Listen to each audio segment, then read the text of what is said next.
Hey everyone, and welcome. Today we'll be talking about the film Mean Girls.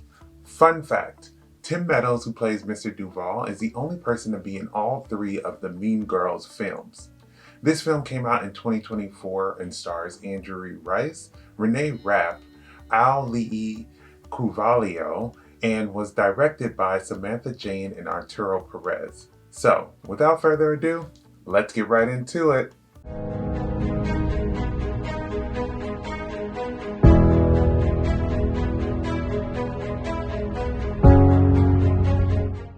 Mean Girls follows Katie Heron, who transfers to North Shore High from Kenya. She struggles to make friends but catches the eye of the super popular and super mean Regina George, who invites her to join her little crew, also known as the Plastic. As time goes on, they quickly move from friends to enemies, and Katie is set on taking down Regina, but doesn't realize how many people she will hurt in the process. Mean Girls is a remake of a classic that is a musical comedy.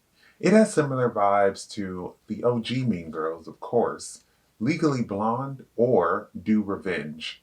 The Mean Girls film from 2004 is a classic, and I was a little hesitant when they announced that they would be making a remake of it based off of the musical, which is based off of the original movie. From the first trailer, I thought that it looked really funny and I would give it a try. But the one thing that irritated me was that there was not a hint at all from the first trailer that this would be a musical. And instead, they opted to use an Olivia Rodrigo song, throughout the trailer. And, don't get me wrong, I enjoy me some Olivia, but the movie is filled with songs and none of them are with Olivia. So why would you use that song and not one from the actual soundtrack? The music is something that shows that this movie will be different, besides the fact that it's set in a more modern time. Another thing is that it was marketed showing so much of Regina that I thought that it was a movie maybe from her perspective, when in reality it's still from, Caddy's perspective. I mean, Katie. But I thought that Katie was going to be more of a supporting character when I was looking at the trailers, only to find out that she is the main star of the film still.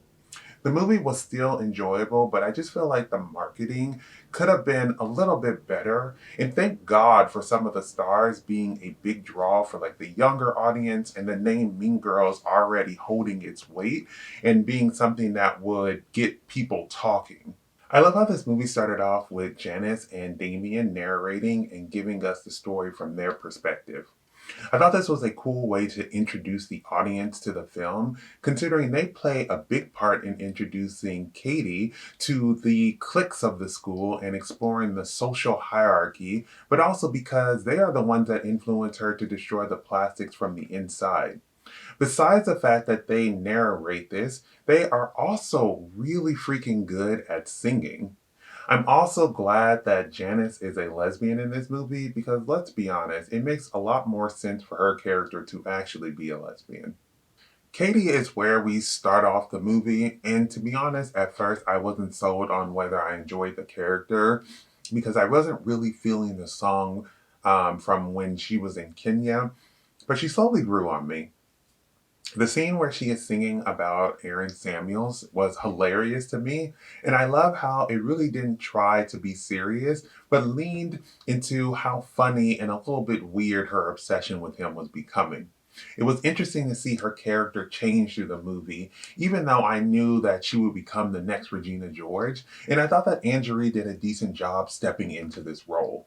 Renee Rapp was this chef's kiss as Regina George. She played the role in the musical, and after watching this movie, you will understand why she got it. She embodied the role of this queen bee, and my god, can she sing! Regina George is an iconic character already, and I feel like Renee came in and made it her own. It added her own little twist to the character. Also, her on the press tour has been so entertaining to watch. And when I see her answer questions, she just seems like she is just so unapologetically herself. And the interviews are so funny, which makes me like her even more. I was glad that they also made a new song for the soundtrack with Megan Thee Stallion, which was great. Karen was pretty funny, and Avantika had great delivery of her lines to elicit the funny responses. Her song Sexy, which led into the Halloween party scene, was one of my favorite parts because it starts off as quirky and like a funny song that's a little off key, but then she steadily gets on key and brings out the vocals. Then she had some amazing choreography during the performance. It even had a little dance break. I just love how, with all of the drama and the plastics going on, she was still just going to be an airhead and say something that would catch you off guard but have you laughing. I kind of felt bad for Gretchen in this movie because she actually seemed nice, but oftentimes let Regina speak up for her and didn't speak up for herself. I love how she was smart and still showed that being smart and popular can go hand in hand. I realized that she is like a record keeper for the plastics. Like, if you ever wanted to know how to become a plastic, she would be the person who could explain it to you. I was laughing at her keeping secrets of, the plastics, but also telling people that she knows the secrets while spilling the secret that she wasn't supposed to tell anyone in the first place. Gonna be honest, I had mixed feelings when I found out who was gonna be Aaron Samuels, but when I watched the film, I thought he wasn't that bad. I think when casting this particular role, you have to think about who is popular to the age group you're aiming for. And I think with the success of The Summer I Turned Pretty, Chris Briney's name became a name that was thrown into the pot. And I thought it was good to have him in this film. I did wish that we got a song from him because he was like the only main character who didn't give us a full on performance. I feel like he nailed Aaron being this nice guy who was just always willing to help someone, and that you would be shocked to see dating someone as mean as Regina George. The 2004 Mean Girls is iconic to say the least, and there are some things from that movie that just stand out and many people reference still, and I was glad that they kept some of them in this film. While the film is not a copy and paste, they still mention Fetch, Glen Coco, She Doesn't Even Go Here, On Wednesdays We Wear Pink, and October 3rd being the day that Aaron asked her what day it is. I think when making a remake of something as popular as Mean Girls, you need to understand what are some things people would want to see return. And I think these were some of those things that would stand out for people, and they did a good job of incorporating them while also seeing that, there are other things that aren't just, quotes from the movie. Sometimes we want to see people return. So we had the return of Tina Fey and Tim Robinson. Another callback that wasn't in the original movie is that during the talent show, Damian says thank you next. It's a very small clip, but it's referencing this Ariana Grande video and song, Thank You Next, considering one of the movies that Ariana Grande used for reference for that music video was Mean Girls. These callbacks not only pay homage to the classic, but are a nice surprise to people who like the original and lets them know that it hasn't been forgotten.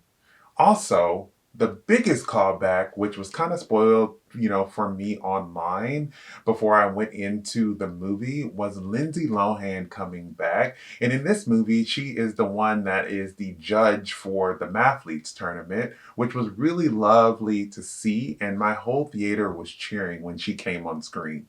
There are a lot of changes to the story which are fine to me, but the biggest thing that I noticed throughout the film that I really hope that you noticed too, hopefully you were paying attention, is that it takes place during modern times.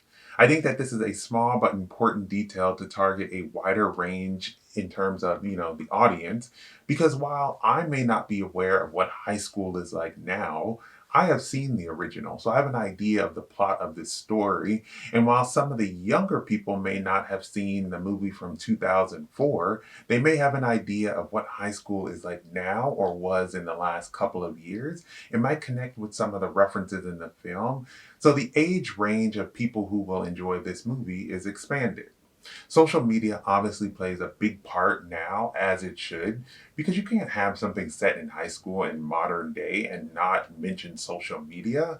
And I love how they use social media as a way for the burn book stuff to get distributed to the school and cause a whole discourse online. And they even include a handful of social media stars, and we even get Megan Thee Stallion as well. My favorite part of this film was Jaquel Spivey as Damien. He was just so funny and truly stole every scene that he was in. One of my favorite Mean Girls lines is, "She doesn't even go here." And I love how he changed something so small, because in the original, it's whispered, tied to the fact that Damien also shouldn't be where they are. And in this movie, he screams it loud with like this irritated tone, and it was just hilarious, and it just kind of fit for his version of Damien. I also love the scene of them trying to pick a French name in French class and him just going through different ones, mostly designers and singers, and seeing him and Ashley Park kind of go back and forth with each other about what name he can have. There were so many scenes that I just loved with him in it, and I was really glad that he was cast in that role. Mean Girls is a funny movie that you will have fun watching, and even some of the songs add to the comedic element of the film. While I think the marketing for this movie could have been done better, I enjoyed the cast. Even though they had some big shoes to fill, I think that they stuck the landing. And I just love the line at the end of the movie where Damien and Janice say, "People you don't like are just trying to coexist." Because let's be honest, we all just trying to live out here. Thank you for watching. I would love to hear your thoughts down below in the comments. If you have not subscribed, please do so you can keep up to date with more of my videos. But besides that, everyone stay safe, have fun, and goodbye.